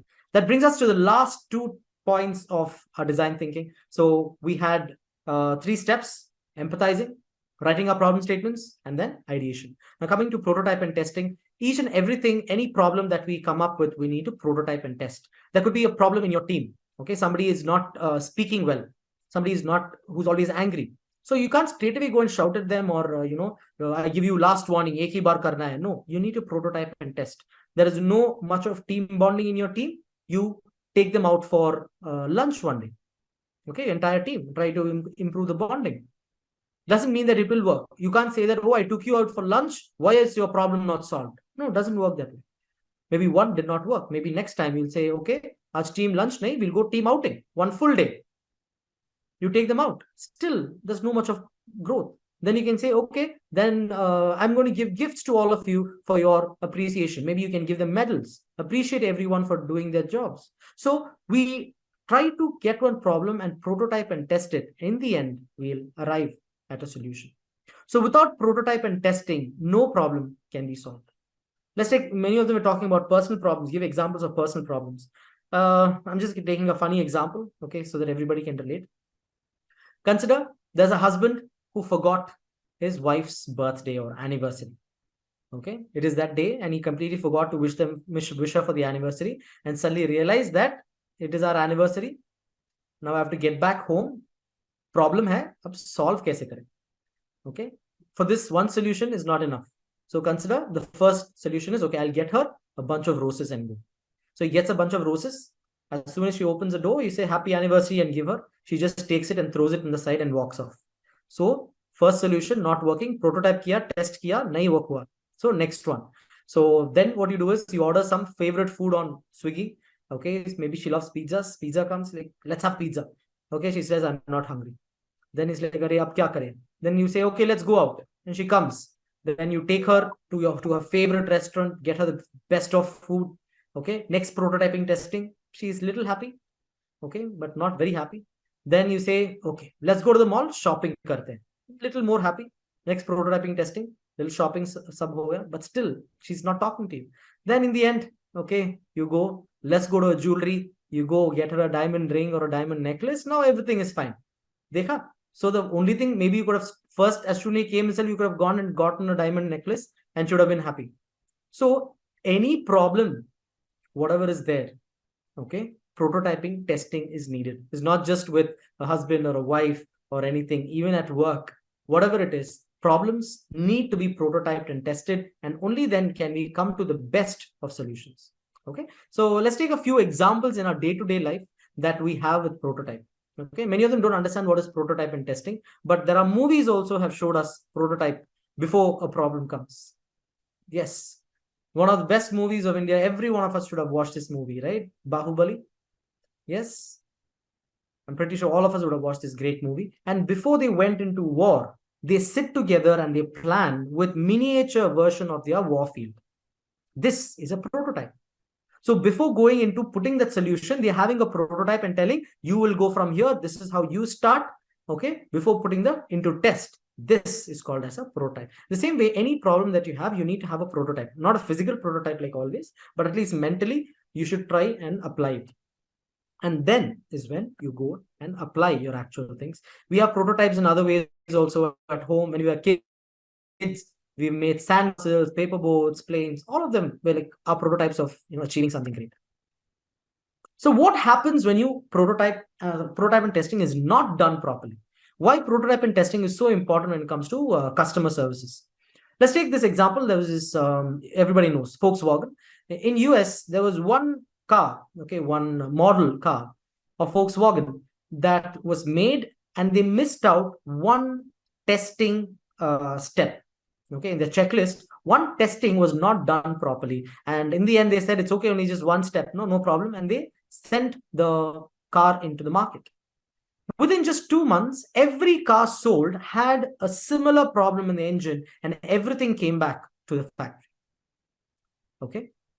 And once every car came back, the government also sued Volkswagen, and they had to pay in millions. A simple testing was not done.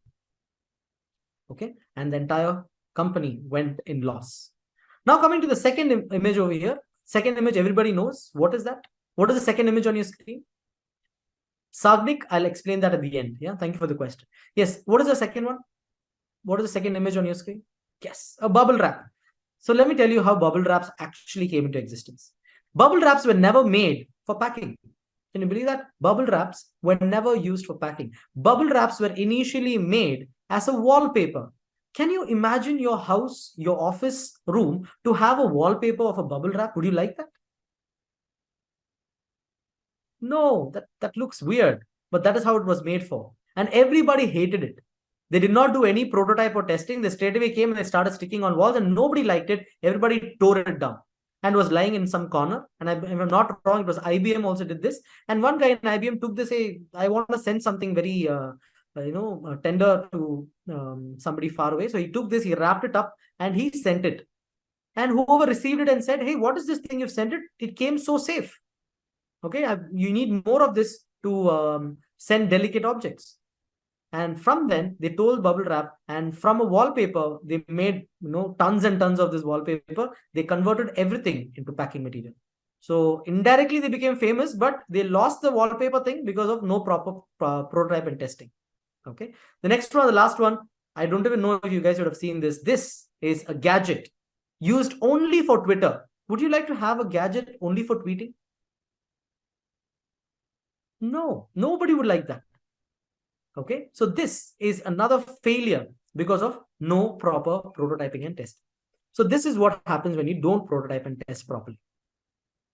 So outcomes of prototyping and testing, this is what, when you prototype and test any problem, you will understand the overall functionality, you'll understand the limitations, you can be able to compare the budget, you'll get feedback, the ease of using you'll understand, and always check if the final product is same as the original idea. So prototyping and testing of any problem is very important. So coming to a question that somebody asked, sir, how do I apply prototype and testing in career opportunities? Okay, let me just get that question again.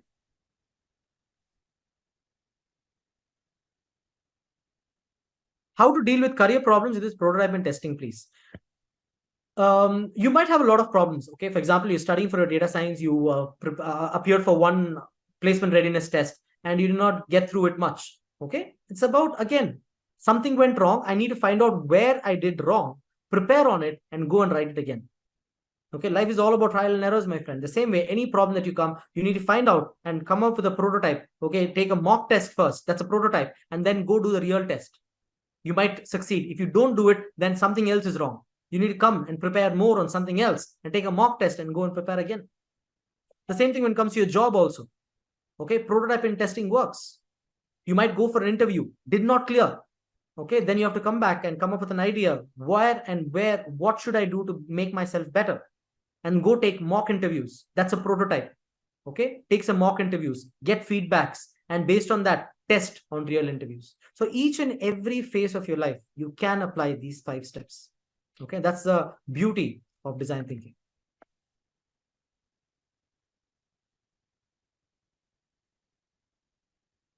Okay, so in short, we're coming to the end of today's session. Okay, I would like to play a video as a conclusion of the entire design thinking, whatever we spoke till now. But before playing the video, I would like to ask you, now, with all what we discussed till now, do you agree that any problem you'll be able to solve? Somebody asking for the previous slide. Yeah. Any problem that you have, if you can apply these 5 steps in the right way, do you believe you can solve any problem? Yes, yes, absolutely right. That's where I wanted you to come to at the end of the session. Okay, so hereafter, any problem comes in your way, don't jump to the solution. Empathize, write down your problems, then come with the idea, then prototype and test it. Only then your final solution will work. Okay, and root cause analysis is also a very important part. So let's go ahead and watch this video as we end today's session. And after this, we'll have a small activity we'll do, but please watch this video. Design thinking is a 5-step process to come up with meaningful ideas that solve real problems for a particular group of people. The process is taught in top design and business schools around the world. It has brought many businesses lots of happy customers and helped entrepreneurs from all around the world to solve problems with innovative new solutions. Step 1. Empathize. The purpose of step 1 is to conduct interviews that give you an idea about what people really care about. We need to empathize with their situation. For example, if you want to help old people, you might find that they want to keep the ability to walk around. In your conversations, they might share with you different ways they can do that. Later into the interview, you'll want to dig a little deeper, look for personal stories or situations where things became difficult. Ideally, you redo the process with many people with the same problem. Step 2. Define the problem. Looking at the interviews, you can now understand the actual needs that people are trying to fulfill with certain activities. One way to do that is to underline the verbs or activities that the people mentioned when talking about their problems, like going for a walk, meeting old friends for tea, or simply going grocery shopping around the corner store. You might realize it's not so much about going out, but more about staying in touch. After your analysis, formulate a problem statement. Some elderly are afraid to be lonely. They want to stay connected. Step 3. Ideate. Now focus only on the problem statement and come up with ideas that solve the problem. The point is not to get a perfect idea, but rather to come up with many ideas, like unique virtual reality experiences, senior-friendly hoverboards, or a modified pushcart. Whatever it is, sketch up your best ideas and show them to the people you are trying to help, so you can get their feedback. Step 4. Prototype. Now take a moment to reflect on what you have learned from your conversations about the different ideas. Ask yourself, how does your idea fit in the context of people's actual lives? Your solution could be a combination of a new idea and what is already being used. Then connect the dots, sketch up your final solution, and go build a real prototype that's just good enough to be tested. Step 5. Test. Now test your prototype with actual users. Don't defend your idea in case people don't like it. The point is to learn what works and what didn't, so any feedback is great. Then go back to ideation or prototyping and apply your learning. Repeat the process until you have a prototype that works and solves the real problem. Now you are ready to change the world or open shop. To experience design thinking firsthand, do the free virtual design thinking crash course giving experience. Okay, so that was a quick video on design thinking. Now let's go into the final few activities. I would just want all of you to take part in this as we're finishing. Let's understand DT by using an example. So I'm going to give you a problem and I want to see what will be your first step. If you had to design a chair for your toddler, okay, consider you have a 2-year-old or a 1-year-old toddler, what would you do? Measurements, okay. I want everyone, consider height of the chair, okay. You'll get pen and paper, okay. Very good, very good. Comfortable to sit. I would like to appreciate S6868. Wonderful answer. I'm waiting for that. I'm seeing who can give me the right answer. Yes, S6402. Very good. Keep safety in mind. Dimensions, more safe. Okay, come. Mega, very good. Mega Sharma. Very good. S6218. Very good. Materials to be used. Height of the child. Swing chair. Make sure there's no sharp edges. Consider how safe it is for the child. Okay, material of the chair, comfort, safety, wonderful. Every anti-falling. Okay, but, guys, just a minute. Whoever said this, okay, is best right. But most of you went again into step number 3. You started giving me ideas. When I asked, how will you design a chair? Everybody started low height, comfort. Again, you started going into step number 3. What is step number 1? I need to understand about the child. Maybe I'll go and find out what the child likes. Maybe I'll ask, try to find out what is the favorite color of the child. Maybe the color of the favorite color is red. So my first thing is I'll make a red color. chair. Okay, this guy like Spider-Man. So maybe the image is filled with Spider-Man. Okay, so don't go to your solutions. I just told you, design thinking is not normal problem solving. Design thinking is first thinking of your customer. Here, the toddler is your customer. So think of the customer first. Don't go for a solution straight away. Okay, think what the customer wants. The customer wants low height. Okay, let's go with low height. Maybe you can talk to the parents and find out what does he enjoy. He likes, he likes scribbling. Maybe a chair that has a pad where I can keep something, a paper, and scribble. Okay. So this is just an example. Okay, just an imaginary things. So if you know about it, think from their perspective. Yes, step into their shoes and observe. Absolutely right. Okay, so let's go with one more activity, one more example. Let's see how you guys will solve this. Now that for somebody else, now it's a personal problem. Okay, consider you had a breakup. Now you yourself are the customer. So if you have a personal problem, say you had a breakup, how do you apply design thinking to solve that?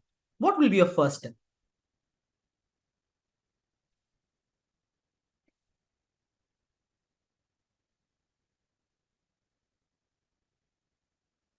Listen to her. What is the reason of breakup? Reason for breakup. Okay, you will talk with her. No, you are the person. You went through a breakup. Okay, not somebody else. You have gone through a breakup. What will you do?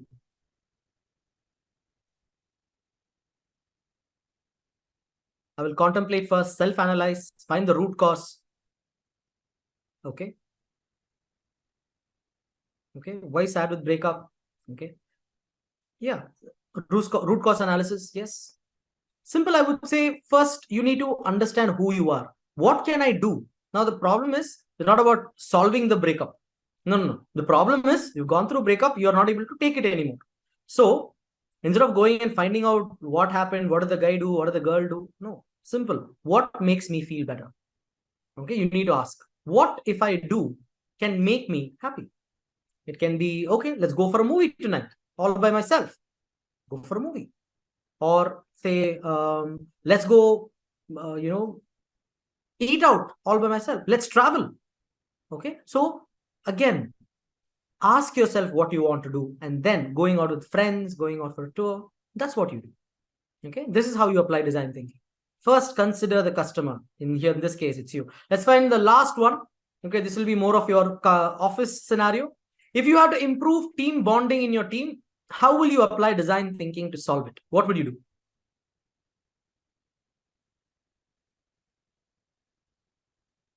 Communicate. Okay. What would you do first?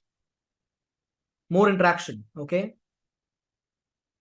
Team activity. Go for outing. Helping each other. Open feedback. More team activities. Interact. Know each other. Guys, you know what? You're again going to step number 3. Exactly. So whoever said that, absolutely right. Talk to your team. Ask them, what would you like? If you decide, because I'm the boss, team bonding is not happening, okay, team lunch, team activities. No. What if they just want to sit and talk? Okay. The first thing is empathize. Think from their perspective. Ask them, what do you want to do? Know about them. Okay. And based on that, write a problem statement, then come with ideation, prototype, test. And then is what he's going to do.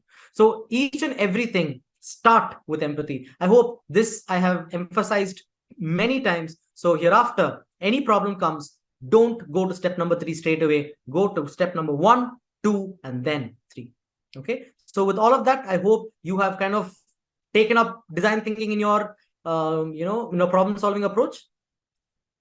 Yes. Can I have a yay dropped on your chat box if you have taken up the design thinking approach of problem solving?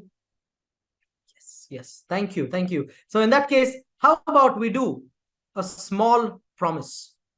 Okay. Yeah, I hope design thinking will solve any problem that you want to do. Now I'm going to ask you to make a promise. Would you like to do a promise?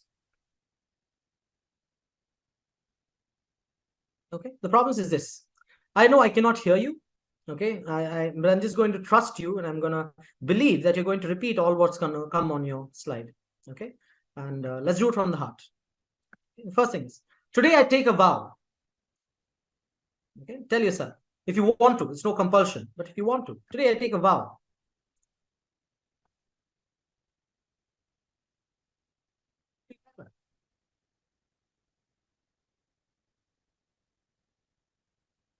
To be a better problem finder. To be a better problem analyzer.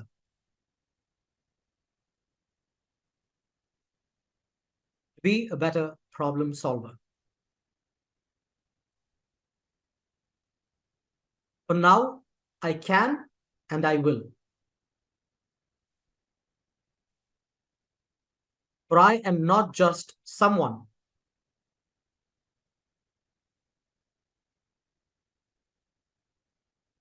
But a design thinker from now on.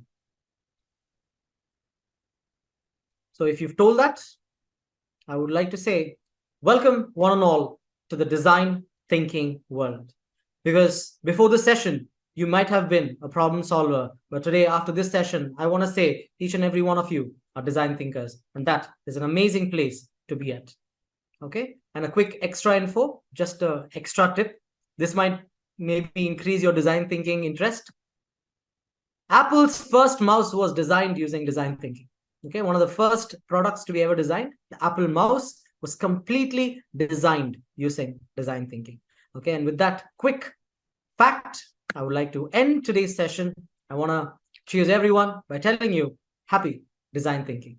I hope today's session made sense, and I hope all of you will shift your problem solving into design thinking. So remember the 5 steps and start becoming amazing design thinkers. And I want to wish you all the very best. Okay, and Jayanti, over to you.